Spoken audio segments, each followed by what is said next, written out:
Faith isn't random, it's a system. If you keep returning to the same anger, temptation, fear, or secret habit, maybe the problem is not that you do not love God. Maybe you were taught how to feel sorry, but you were never taught how transformation works.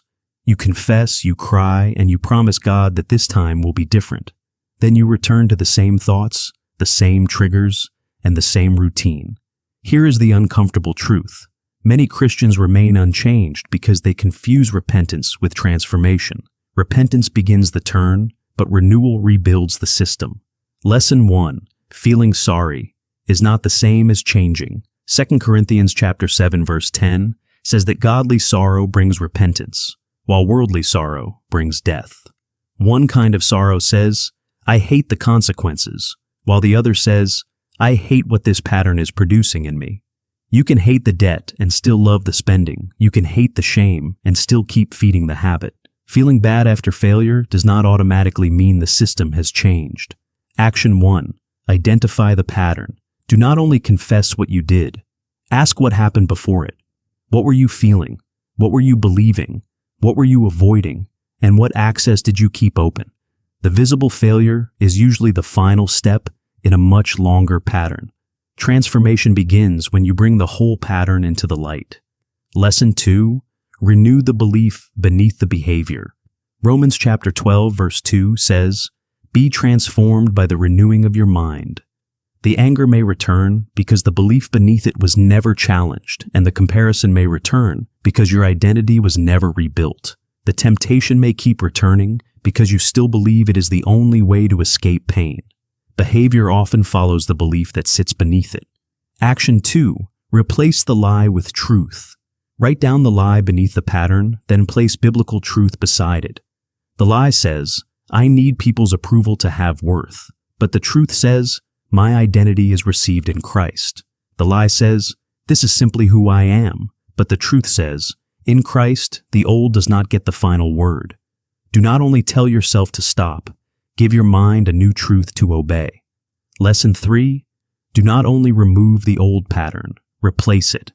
Ephesians chapter 4 says to put off the old self, be made new in your mind, and put on the new self.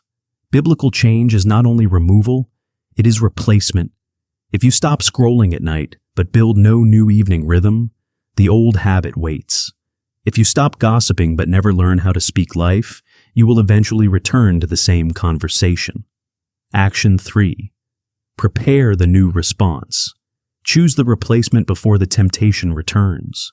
When you feel rejected, pause and speak honestly. When you feel anxious, name the fear, pray, and take one wise step. When you feel tempted, leave the environment and contact someone you trust. Do not wait until the battle begins to invent the strategy. Lesson 4. Close the doors that keep the old pattern alive. Some Christians are praying for freedom while preserving perfect access to bondage. They want purity but keep the private channel open. And they want peace but keep feeding on outrage. Some doors should not be managed, they should be closed. Keeping temptation close is not proof of spiritual strength. Action 4. Remove the access. Delete the number, remove the app, block the website, change the route, or put the phone outside the room. Make the old pattern difficult and the new pattern easier. This is not weakness, it is wisdom, because a guard protects the gate before the enemy enters. Lesson 5. Stop fighting alone. James chapter 5 verse 16 says, Confess your sins to each other and pray for each other so that you may be healed. Secrecy protects the pattern, but community interrupts it.